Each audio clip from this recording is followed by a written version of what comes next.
કે હવે ફરી જ્યારે તું મળે ને ત્યારે તારે એને કહેવાનું કે પગ લઈ જાય ત્યાં બરાબર, પણ તું કાલ ઉઠીને લંગડો થઈ જઈશ તો શું કરીશ? કે સારું, એવો જવાબ આપીશ, પૂછીશ ફરી પાછું. ફરી 2-4 દિવસ થયા અને રસ્તામાં એ બંને બાળકો મળી ગયા. ફરી પેલા એ પ્રશ્ન પૂછ્યો કે તું ક્યાં જાય છે? એટલે પેલો બાળક કે માર્કેટમાં શાક લેવા જાઉં. સીધો ઉત્તર. તો શું કેવું? તો ફરી પાછો ઘરે આવી ગયો. એને થયું કે આ કઈ ઉત્તર કામ જ લાગતો ને. તમને નથી લાગતું કે આપણા જીવનમાં આવું થાય છે?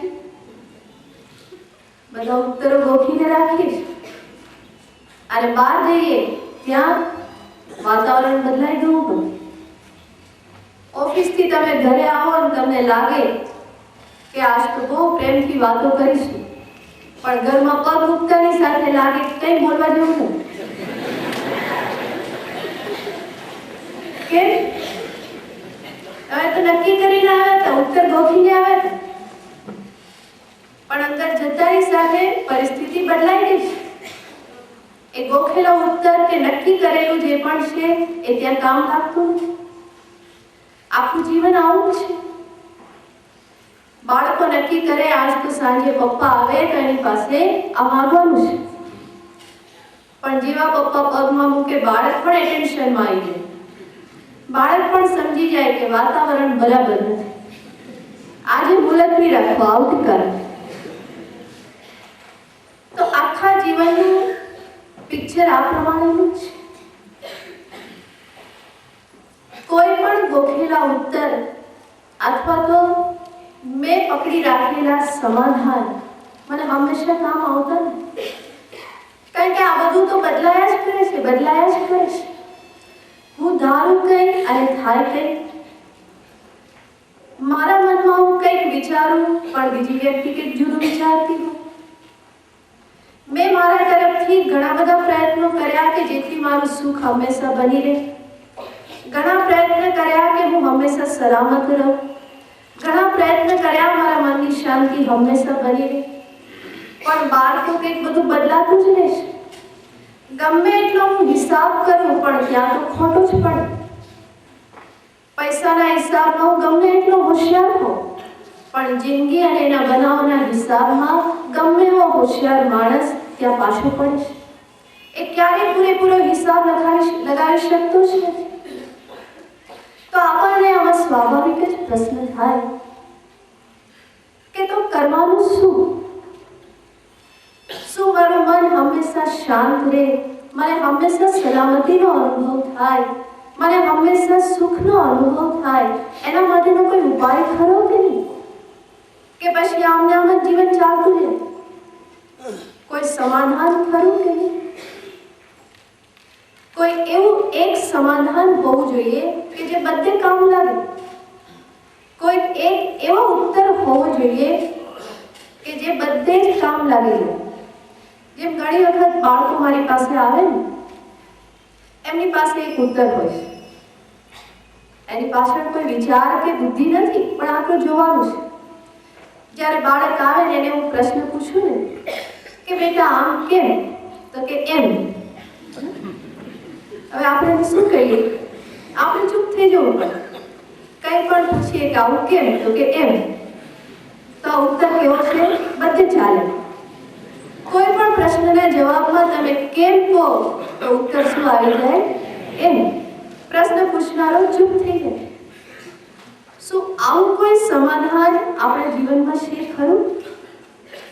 કે જ્યાં કોઈ પણ પરિસ્થિતિ ઉત્પન્ન થાય, ગમે તે ઘટના ઘટિત થાય, ગમે એવા બનાવો બને, પણ મારું મન હંમેશા શાંત રહે, સ્વસ્થ રહે, હું હંમેશા સલામતીનો અનુભવ કરું, એક પ્રકારની નિશ્ચિંતતાનો અનુભવ કરું. શું એવું કોઈ સમાધાન ખરું જીવનમાં? જરૂર છે. એ સમાધાન ક્યાં મળે એમ છે? એ સમાધાન જગતના કોઈ પણ ભાગમાં બાહ્ય ક્યાંય પણ મળે એવું નથી. એ સમાધાન મારા મનના સ્તર ઉપર મળશે. જગતનું ઠેકાણું નહીં, જીવનના બનાવવાનું ઠેકાણું નહીં, મનનું પણ ઠેકાણું નથી. છતાં પણ એ મનનું ઠેકાણું મનુષ્ય પાડી શકે છે. એક એના હાથમાં છે. જે મન મારા જીવન અને જગતને સંબંધિત કરે છે, એ બંનેની વચ્ચેની જે કડી છે, એવા મનને જો સંભાળવામાં આવે તો જરૂર આ સમાધાન મને મળી શકે. મનુષ્યનું જ મન છે કે જે જગતના બનાવોને મારા જીવનની સાથે જોડી આપે છે. આ જ મહત્વની લિંક છે.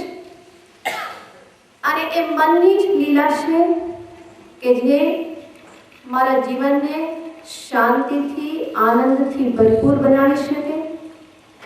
અને એ જ મનની કળા છે કે જે મારા જીવનને એનાથી વિપરીત પણ બનાવી શકે. હકીકત જોઈએ તો મનુષ્યના દરેક સુખ, શાંતિ કે પછી દુઃખ, અશાંતિ, આનો આધાર એના પોતાના મન ઉપર છે. એટલા માટે જ મન જે છે એ મનુષ્યના વ્યક્તિત્વનો બહુ જ મહત્વનો હિસ્સો છે. જેની ઉપેક્ષા કરવી એને પોસાય નહીં. પણ વિડંબના એ જ છે, મનુષ્ય જીવનની કરુણતા એ છે કે આ મહત્વના હિસ્સાની હંમેશા ઉપેક્ષા કરે છે. બાળકો એ બધું બહુ જ ધ્યાન રાખે છે, પરંતુ પોતાના જ મનની એ બહુ જ ઉપેક્ષા કરે છે. આ જ મન છે કે જે જગતના દરેક બનાવોમાંથી સુખ, દુઃખ, આનંદ, વિષાદ, સફળતા, નિષ્ફળતા, શાંતિ, અશાંતિ આ બધાની સૃષ્ટિ કરે છે. આ બધી જ મન દ્વારા થતી સૃષ્ટિ છે. ઈશ્વરે તો માત્ર જગતનું નિર્માણ કર્યું છે, જગતના પદાર્થોનું નિર્માણ કર્યું છે, વ્યક્તિઓનું નિર્માણ કરેલું છે, પરંતુ સુખ, દુઃખ, શાંતિ, અશાંતિ આ બધાનું નિર્માણ મનુષ્યનું મન કરે છે. એટલા માટે જ મારા જીવનનો આધાર મારા મન ઉપર છે. અને એની ક્યારેય ઉપેક્ષા કરવી મને પોસાય નહીં. તો આ જ મનને શિક્ષિત કરવું, એને સુસંસ્કારિત કરવું, એને યોગ્ય સમજદારી પ્રદાન કરવી, આ મનુષ્યના જીવનનું મહાન કર્તવ્ય છે. એના ઉપર એને ધ્યાન આપવાની જરૂર છે. એ હિસ્સાને પણ જરા જોવાની આવશ્યકતા છે. સિક્કાની એક બાજુ જોવાથી કામ નહીં ચાલે, બીજી બાજુ પણ ધ્યાનમાં રાખવી પડે. તો મન ઉપર ધ્યાન આપવાની જરૂર છે. એનો ઉછેર કરવાનો છે. જેમ આપણે બાળકનો ઉછેર કરીએ એ મનનો ઉછેર. તમને થશે કે હવે તો અમે મોટા થઈ ગયા, આવું મારે શું કર્યું? પણ આ કાર્ય ગમે તે ઉંમરે થઈ શકે એવું છે. એનું કારણ શું? શરીર ગમે એટલું મોટું થાય પણ મન તો બાળકનું બાળક જ રહેશે. 80 વર્ષના શરીરમાં પણ 5 વર્ષનું મન હોઈ શકે. એટલા માટે 80 વર્ષે પણ શરૂ કરી શકાય કે કમસે કમ પૂરું થાય ત્યાં સુધીમાં એ 10, 12, 15 વર્ષનું તો થાય. પછી આગલા જન્મમાં એને ત્યાંથી જ આગળ વધારવું પડે. તો આ મનના ઉછેરનું કાર્ય, એને સંસ્કારિત કરવાનું કાર્ય જીવનમાં કોઈ પણ ઉંમરે પ્રારંભ કરી શકાય. એનું કારણ શું? કે મનુષ્યનું શરીર તો એની જાતે મોટું થઈ જાય છે. બાળકને તમે જન્મ આપો એની રીતે મોટું થઈ જશે. અન્ન પ્રદાન કરો, એનું શરીર વૃદ્ધિ પામશે. પણ મન જે છે એ એમનું મોટું થતું નથી. એના ઉપર જો ધ્યાન આપવામાં ન આવે તો એ હંમેશા બાળકનું બાળક રહેશે. એટલા માટે સાયકોલોજી કહે છે કે દરેક મોટા માણસની અંદર પણ એક નાનું બાળક રહેલું હોય છે. There is one child. એક નાનું બાળક અંદર રહેલું જ હોય છે. અને જ્યારે ત્યારે પ્રગટ થતું જ હોય છે. બાળક જ્યારે નાનું હોય ત્યારે એ રમકડા ઉછાળતું, ગુસ્સો આવે તો એ રમકડાને ફેંકી દે, અને મોટો થાય ત્યાર પછી એ થાળી વાળતો ઉછેરે. ફેર એટલો જ પડે, ઉછાળવાનું સરખું રહેશે. શા માટે? કારણ કે બાળક છે. આજે ઉછાળે છે, રોટલી દાળ બરાબર ના બન્યા અને જે વાટકીનો ઘા કરે એ કોણ કરે છે? એ અંદર બેઠેલો બાળક જ છે, જે હજુ મોટો થયો નથી. જેવી રીતે રમકડા ઉછાળતો હતો એવી રીતે આ પણ ઉછાળે છે. નાનું બાળક છે, બીજા કોઈને મારી દે, એના પિતાને પણ એક થપ્પડ મારી દે, માને પણ મારી દે. મોટું થયા પછી પણ જે હાથ ઉપાડે એ કોણ છે? એ અંદરનું બાળક જ છે કે જે તમને એવું કરવા માટે એક લાચાર બનાવે છે. એના ઉપર ધ્યાન આપવામાં નથી આવ્યું.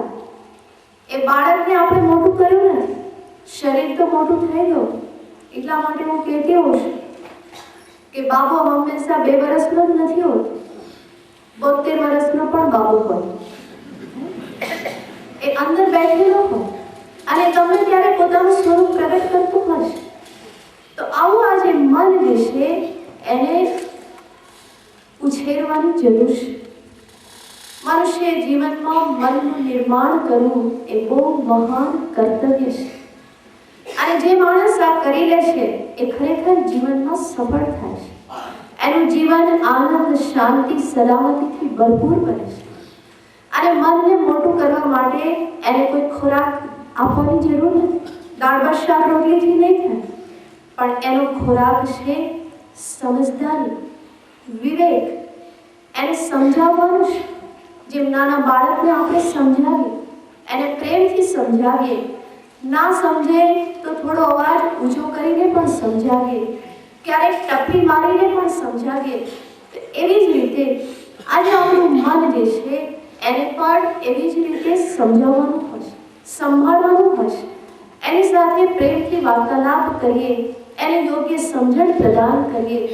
ના સાંભળે તો એની સામે થોડું કડક પણ થઈએ, થોડું એને ટપાલીએ પણ ખરું. તો આ બધું જીવનમાં બહુ જ મહત્વનું છે. પણ આ તરફ મનુષ્યનું ધ્યાન જ જતું નથી. કેટલી મોટી વિડંબના છે. જેના ઉપર મારા સુખ શાંતિનો આધાર છે એને જ હું હંમેશા ઉપેક્ષિત કરું છું. અને જ્યાંથી મળવાના નથી ત્યાં જીવન હું ખતમ કરી દઉં છું, ત્યાં પ્રયત્ન કરવા માટે. તો આવું આ મન જો એ સુધરી જાય, એની યોગ્ય સમજણ જો પ્રાપ્ત થઈ જાય, તો જીવનમાં સફળતા, સુખ મારા હાથમાં છે. યોગ્ય સમજણ સાથે જગતના બનાવો સાથેનો યોગ્ય સંબંધ મારા જીવનમાં સુખ શાંતિને ભરે છે. અને અયોગ્ય સમજણ સાથેનો અયોગ્ય સંબંધ મારા જીવનને બરબાદ કરે છે. એમ આપણે જાણીએ છીએ કેટલીક દવાઓ હોય, કેટલીક દવા દૂધની સાથે લેવાની હોય. એ તમે જો પાણીની સાથે લો તો નુકસાન કરે. અને કેટલીક પાણી સાથે જ લેવાની હોય, એને તમે શરબત સાથે લો તો નુકસાન કરે. કેટલીક ભૂખ્યા પેટે લેવાની, કેટલીક જમ્યા પછી લેવાની. તો એના આધારે એનું પરિણામ નિશ્ચિત થાય. એવી રીતે આપણું મન જો સમજણ સાથે, પરિપક્વતાના દૂધ સાથે જગતના બનાવને જો મૂલવે તો એમાંથી મને સુખ જ પ્રાપ્ત થાય. પણ ગેરસમજણનું પાણી ફેરવી દે તો દુઃખનું દુઃખ જ. તો બધો આધાર આ સમજદારી ઉપર છે. સુખ દુઃખનો આધાર મારા મન પર છે. જગતમાં બનતા બનાવો તો નિમિત્ત માત્ર છે, એ બહુ જ ગૌણ છે. પણ એનું મૂલ્યાંકન તમે કેવી રીતે કરો છો, એના પ્રત્યેનો તમારો એટીટ્યુડ કેવા પ્રકારનો છે, એના ઉપર જ બધો આધાર રાખે છે. તો આવું આજે મન જે છે એને જ મનુષ્યએ સંભાળવાનું છે. એ બહાર તો ઘણું બધું સંભાળે છે, પણ એ સંભાળવામાં એ ક્યારેય પણ પહોંચી વળતું નથી. બધું જ બરાબર કરે, બહાર ઘણું બધું ઊભું કરે, મેં કહું ધન ભેગું કરે, એ સંતાનોને મોટા કરે, સ્વજનોને સાથે રાખે, મિત્રો બનાવે, સત્તા પ્રાપ્ત કરે, પદ પ્રાપ્ત કરે, ભણતર પ્રાપ્ત કરે, આ બધું એ કરે છે. પણ બધું કરવા છતાં પણ માણસ અંતે અસલામતી તો અનુભવે જ. હંમેશા એ ગભરાયેલો હોય છે. કોઈક ને કોઈક પ્રકારની ચિંતા મારી પાસે ઘણા આવતા હોય કે ગુરુમાં બધું બરાબર છે, કઈ તકલીફ નથી, પણ બહુ ઉત્પાદ થાય. હમણાં જ એક બેન આવ્યા કે બધું બરાબર છે, ચિંતા માટે કોઈ કારણ નહીં, પણ તોય બહુ ઉત્પાદ થાય, બહુ ઉકળાટ થાય. હવે એને શું સમજાવ્યું? એ પોતે જ કહે છે કે કોઈ કારણ નથી અને છતાં પણ કહે છે કે બહુ ઉકળાટ થાય છે. શા માટે? કારણ કે જે મનને સમજાવવાનું છે, એને જે તૈયાર કરવાનું છે, એના ઉપર ધ્યાન આપ્યું. એને હંમેશા આપણે આંખ આડા કાન કરીએ છીએ. માણસ પોતાની જાતથી દૂર ભાગે છે અને એટલા માટે આજે પરમ સમાધાન, આ એક ઉત્તર મુખ્ય સમાધાન જે છે એનાથી હંમેશા વંચિત રહેશે. તો જે મન જે છે એને સંભાળવાનું, એનું ઠેકાણું પાડવાનું છે. એ સિવાય બીજો કોઈ ઉપાય નથી. આપણે ગીતાજીમાં પણ જોઈએ આ જ વાત કરવામાં આવેલી છે. દરેકને માટે આ વાત એમાં રહેલી છે. અને ગીતાજીનો નાયક આપણે જોઈએ અર્જુન. અર્જુનને પણ શું થયું? અર્જુનના મનનું કંઈ ઠેકાણું રહ્યું નહીં. અર્જુને ઘણા બધા સમાધાનો વિચાર્યા, ઘણા બધા ઉપાયો એને રાખ્યા કે હું યુદ્ધમાં જઈશ, યુદ્ધને હું જીતી લઈશ. ભીષ્મ પિતામહ સાથે મારે યુદ્ધ કરવાનું આવશે ત્યાં હું દિવ્યાસ્ત્રનો પ્રયોગ કરીશ. કોઈ મારી સામે અગ્નાસ્ત્ર છોડશે તો એની સામે વરુણાસ્ત્ર છોડી દઈશ. કોઈ મારી સામે વરુણાસ્ત્ર છોડશે તો હું બીજું કોઈ શસ્ત્ર છોડી એનું શમન કરી દઈશ. બ્રહ્માસ્ત્ર છોડશે તો એની સામે બીજું બ્રહ્માસ્ત્ર છોડીશ. તો અર્જુન કેટલા ઉત્સાહમાં યુદ્ધમાં આવ્યા, ઉત્સાહ સાથે. અને કેવા ઉત્સાહ સાથે એને કૃષ્ણને કહ્યું કે હે કૃષ્ણ, મારા રથને બંને સેનાની વચ્ચે લઈ જાઓ. શા માટે? મારે જોવું છે મારે કોની સાથે યુદ્ધ કરવાનું છે. અને હું એક વખત જોઈ લઉં તો હું નક્કી કરી લઉં, કારણ કે મારી પાસે બધી શક્તિ છે. કોને કેવી રીતે નાખવો મને ખબર છે. ભીષ્મ પિતામહનો સામનો કેવી રીતે કરવો, દ્રોણનો સામનો કેવી રીતે કરવો, અશ્વત્થામાનો સામનો કેવી રીતે કરવો, દુર્યોધનનો સામનો કેવી રીતે કરવો, બધી મને ખબર છે. બધી વિદ્યા મારી પાસે છે. કેટલા ઉત્સાહ સાથે રણભૂમિમાં આવ્યા. અને જેવા રણભૂમિમાં આવ્યા, આ બધાનું દર્શન કર્યું અને મને જે પલટી ખાધી, અર્જુન પણ આશ્ચર્યચકિત રહી ગયા. અર્જુને ક્યારે વિચાર્યું નહીં હોય કે મને પણ આવું થઈ શકે, અને એ પણ યુદ્ધભૂમિમાં. મને પણ પરસેવો છૂટે, મારા હાથમાંથી ગાંડી સરી પડે, મારી જીભ થોથવાય, મને તાવ ચડી જાય. આવું અર્જુને ક્યારે વિચાર્યું છે? તમે નક્કી કરો. અર્જુને ક્યારેય પણ વિચાર્યું નહીં. એને આવી કોઈ સંભાવના પણ દેખાણી નહીં હોય ક્યારે. પણ એ જ બતાવે છે માનવના મનનું કંઈ ઠેકાણું એ ક્યારેક પલટી ખાય નહીં. અર્જુને કેટલું બધું નક્કી કર્યું હતું, એના કોઈ આ બધા ફિક્સ ઉપાયો, ગોખેલા ઉત્તરો, જવાબો એને કંઈ કામ ના લાગ્યા. બધા તે નકામા થઈ ગયા. હાથમાંથી શસ્ત્ર હેઠા પડવા લાગ્યા. પછી યુદ્ધ કેવી રીતે કરે? અને એ સ્થિતિમાં અર્જુનને પણ સમજાયું કે આ કંઈક વિચિત્ર સ્થિતિ છે. શું કરું કે આમાંથી બહાર આવું? અર્જુને પણ થયું મારી પાસે બધું બળ છે, ક્ષત્રિયનું બળ છે, શસ્ત્ર બળ છે, સેના બળ છે, મારા ભાઈઓ આટલા બધા બળવાન છે, ભીમ મારો ભાઈ, યુધિષ્ઠિર મારા ભાઈ, નકુલ, સહદેવ, આ બધા છે, બધું બળ છે. અને છતાં હું અત્યારે કેવો છું? ધ્રુજું છું, કાપું છું, કંઈ કામમાં નથી આવું. તો આ જ બતાવે છે કે બહાર જે બધું ઊભું કરેલું હશે એ હંમેશા કામમાં નથી આવતું. ક્યારેક ને ક્યારેક એ દગો દેશે. જીવનમાં ક્યારેક ને ક્યારેક એવા બનાવો બની જશે કે બહારનું તમને કંઈ સહાયભૂત નથી. તમે પોતાને એકદમ અસહાય જ્ઞાન અનુભવો છો. અર્જુનની દશા પણ આવી જ થઈ.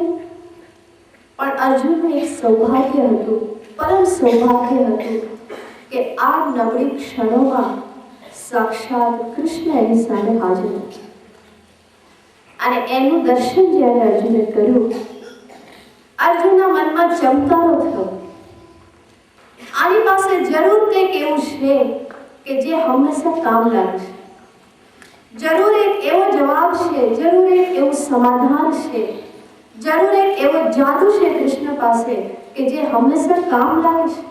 એટલા માટે કે કૃષ્ણ હંમેશા હસતા છે, હંમેશા પ્રસન્ન છે, કોઈ પણ પરિસ્થિતિ એમને ક્યારેય ગભરાવી શકી નથી.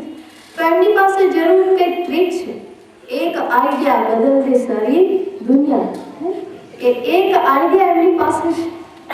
તો અર્જુનને થયું કે જરૂર આમની પાસે છે અને એમની પાસેથી જ મને મળી શકશે. એ કયો આઈડિયા, એ કયો રામબાણ ઇલાજ એ મેળવવા માટે અર્જુન ભગવાન કૃષ્ણનું શરણ ગ્રહણ કરે છે. શિષ્યસ્તેહમ શાદિમામ ત્વામ પ્રપન્ન. અર્જુન કહેશે, પ્રભુ હું આપનો શિષ્ય છું, આ સ્થિતિમાંથી મને ઉગારો, આપ મને બહાર કાઢો. આ મને શું થઈ ગયું મને પોતાને ખબર પડતી નથી. મને પોતાને પ્રશ્ન થાય છે કે આ એ જ અર્જુન છે કે આ કંઈક બીજું અંદર ભરાઈ ગયું, ભૂત ભરાઈ ગયું. તો આવી સ્થિતિમાં અર્જુન ભગવાન કૃષ્ણનું શરણ ગ્રહણ કરે છે અને ભગવાન કૃષ્ણ એને ઉપદેશ આપે છે. એ જ સમગ્ર ગીતા છે. શેના માટે? આ મનનું ઠેકાણું પાડવા માટે. અર્જુનના મને જે લીલા દેખાડી અને અર્જુન જે હતપ્રદ થઈ ગયા એમાંથી બહાર કાઢવા માટે ભગવાન એને ઉપદેશ આપે છે. સમગ્ર ગીતા એના માટે છે. આ ગીતાનો જે ઉપદેશ ભગવાને આપ્યો છે એ ઉપદેશ